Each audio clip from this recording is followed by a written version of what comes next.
Hey, welcome back to our final segment of Floodplain Friday, focused on plants. This week I'm actually not on Lambert Creek. You may know this area based on my surroundings.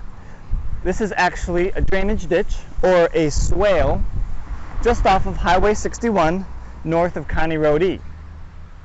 I'm here because it's actually much more than a bit of scenery to drive by. To explain why that is, we've got to look at where water goes after it's been here. But stay with me, it'll all come back to plants. So stormwater drains from the parking lot and the buildings into the swale, then under Highway 61 into Gem Lake. Gem Lake was once listed as an impaired water body by the MPCA, or the Minnesota Pollution Control Agency. Today, it's actually not listed, as it was delisted in 2018. So why would that be? Put simply, the water quality for Gem Lake improved. And the MPCA and VLAMO monitored that improvement for several years to be sure it was a long-term trend. So then we ask, why would it improve? So back in 2010, VLAMO worked with MnDOT in a process to turn this ditch into a swale. The difference between the two is that the swale is graded to hold water, while the ditch is designed to usher water away ASAP. So in 2010, through a process of a few years, the ditch was regraded into a gentle slope. The outlets were raised a bit, and it would hold water longer before it drains into Gem Lake. After the grading, you guessed it, the swale was planted. Yet it's not a pond. Swales and basins with temporary ponding are typically designed to infiltrate and dry out within 48 hours. And like we talked about in part 3 of the series, soil is like an engineering department that can process nutrients and work water into the ground. But vegetation makes a difference in terms of the potential of the soil. What are the roots like? What's happening at the soil surface? Different plants set up different ways for soil to function. So let's take turf grass, for example.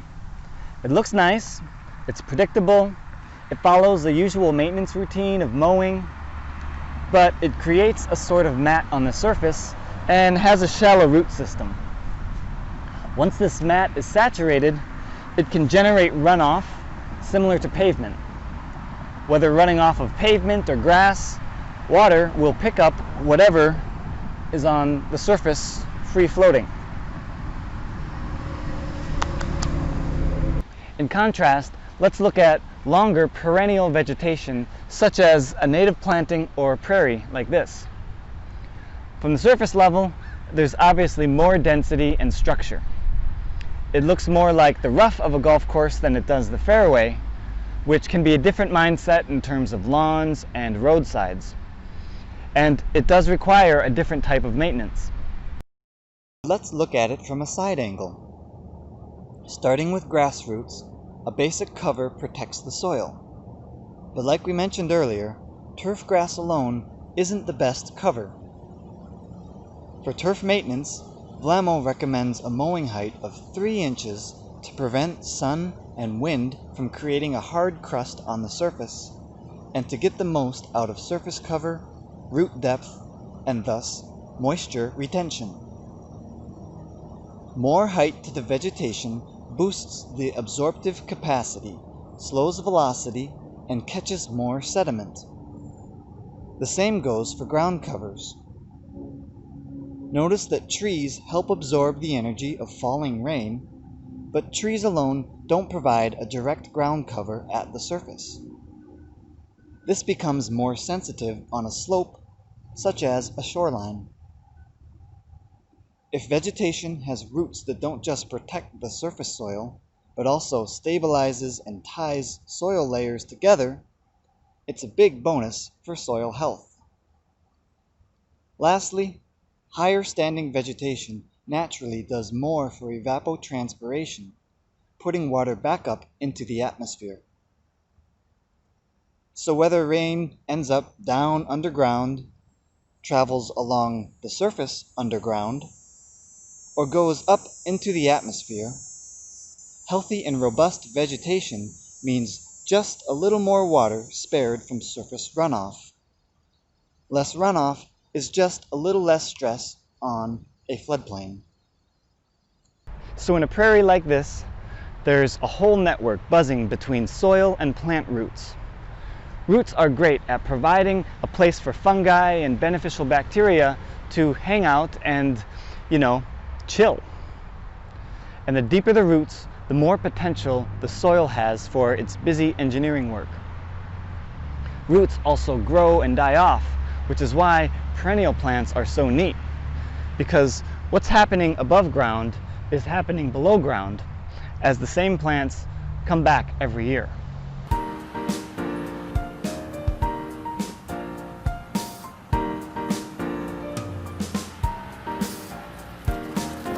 And here we open the door to the wide world of native plants. Some native plants like wet soil, some prefer dry soil, and some can do either. They have all sorts of colors and textures and shapes to choose from, and they're what pollinators like bees, butterflies, and moths, and even some birds rely on. In our developed landscape, it's important to include pockets of native plants or other perennial vegetation where it's feasible, whether it's a yard or a park or a roadside. But this is a careful process because it doesn't exactly mean just letting places grow wild, because it does take some maintenance. For example, the Birch Lake shoreline is a native plant restoration that Vlamo, the City of White Bear Lake, and the Birch Lake Improvement District work together for annual maintenance. This means weeding out undesired or invasive species like reed canary grass that don't really offer much in terms of roots or pollinator habitat. It's like nudging an area towards a mature, resilient plant community, which takes time. Similarly, at the Vadnais Heights City Hall, Vlamo and the Vadnais Heights Fire Department work together to maintain the front prairie planting with prescribed burns.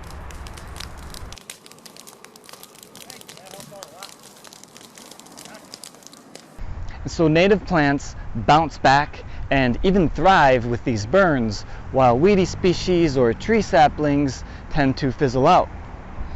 It's a different style of maintenance, and it does take some planning, but the outcomes are a big boost for pollinators, soil, and of course, water resources.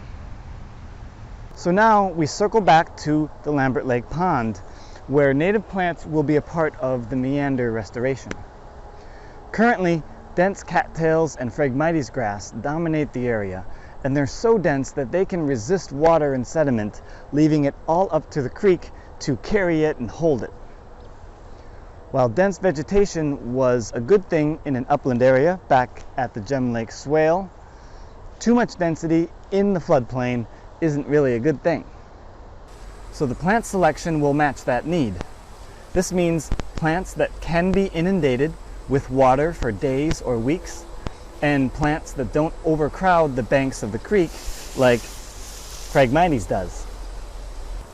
To bring it all together, everything we do on the landscape connects to water, which makes us all on one big team to ensure a healthy future for our water and soil resources. We've covered a lot. Starting with part 1, we looked at the partnerships involved with the Lambert Lake Meander Project and the processes, permits, and assurances involved with floodplain alteration. In part 2, we looked at how floodplains function in a larger scope of watersheds. This includes exploring some strategies in how upland and lowland areas are connected and how they transport nutrients and sediment across the landscape. In part 3, we went deep into soil, how soil is a tool for water storage both in and out of a floodplain, and how it acts like an engineering department to process and cycle nutrients. And of course, here in part 4, we have the vegetation that guides the movement of water and shapes soil's capacity. If the watershed were a cake, vegetation would be the icing that makes all the difference between meh and I'm glad I ate that. Together, it all supports a fancy phrase we call hydrologic connectivity. But you could also just say it's how a watershed throws a party. Happy birthday! So, thank you for watching. If you've enjoyed this series, stay in touch with Vlamo and check in on what we're up to, because we'd love to hear from you and stay in touch. Follow along with the Lambert Lake Pond and Meander Project online, and if you're ready to help support floodplains, wetlands, and lakes from home, don't hesitate to contact us or browse our website.